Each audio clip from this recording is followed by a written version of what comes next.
یہ مدرسہ پشاور چمکنی کے علاقے میں ہے، جہاں پر ایک طالب علم کو چارپائی کے ساتھ باندھ کر اور 3-4 لڑکوں کو بلا کر ان کے اوپر تشدد کروایا جا رہا ہے۔ نہ اسرائیلی فوج ہے، نہ امریکی فوج ہے کہ جو افغانستان میں وہاں کے لوگوں کے اوپر تشدد کر رہے ہیں، بلکہ یہ مدرسے میں پڑھنے والے اور مدرسے میں پڑھانے والے علماء اکرام ہیں، جو کہ اتنے بے رحمی سے، اتنے بے دردی سے ایک طالب علم کو باندھ کر اسے مارا جا رہا ہے۔ ہوگا اتنی سی چیز ہوگی، یا تو اس نے سبق نہیں یاد کیا ہوگا، یا تو اس نے چھٹی کی ہوگی بغیر بتائے ہوئے، لیکن اس کے اوپر ایسے مار پڑ رہی ہیں، اس کے اوپر اتنا تشدد ہو رہا ہے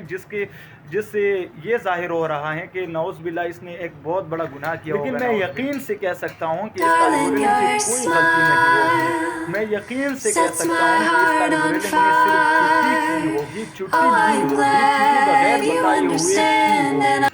اس کے علاوہ اس کی اتنی بڑی غلطی نہیں ہوگی۔ ہمارے دور کے اندر بھی اتنا ہی تشدد ہوتا تھا۔ میں اپنے مدارس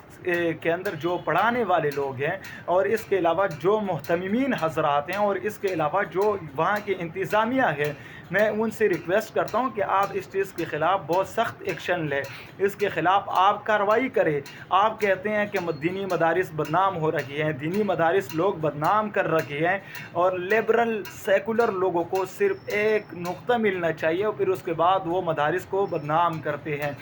ایسا بھی ہے، بالکل ہے، میں اس چیز کے ساتھ اتفاق رکھتا ہوں، لیکن تصویر کا ایک دوسرا رخ بھی ہے جس کے اندر ہم خود بھی شامل ہوتے ہیں۔ جب کوئی بندہ، جب کوئی طالب علم صرف اس کی اتنی بھول ہو کہ اس نے سبق نہ یاد کیا ہو، یا اتنی بھول ہو کہ اس نے بغیر بتائے ہوئے چھٹی کی ہو، اور اس کے اوپر اتنی زیادہ تشدد ہو رہی ہو، تو اس کے اندر اگر لیبرل سیکولر یا 50% ان کی غلطی ہے، تو بھائی باقی 50% آپ کی بھی غلطی ہے۔ آپ اس طرح تشدد کر رہے ہوں جیسے کہ آپ بہت بڑا تیر مار رہے ہوں، اس کے بعد آپ ویڈیو بنا رہے ہوں اس طالب العلم کا، اس کے بعد آپ 4-5 بندوں کو بلا کر ان کو چارپائی کے ساتھ باندھ رہے ہوں اور اس کے اوپر بے تحاشا تشدد کر رہے ہو۔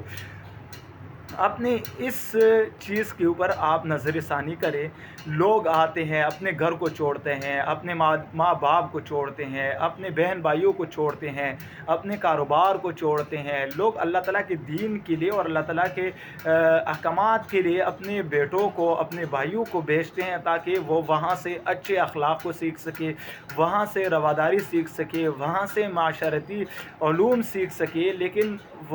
ان کو کیا پتہ ہوتا ہے کہ ہمارے بچے جاتے ہیں، ان کو مدرسے کے اندر اس طرح کی بھی تشدد کا نشانہ بنایا جاتا ہے۔ تو میں تمام منتظمین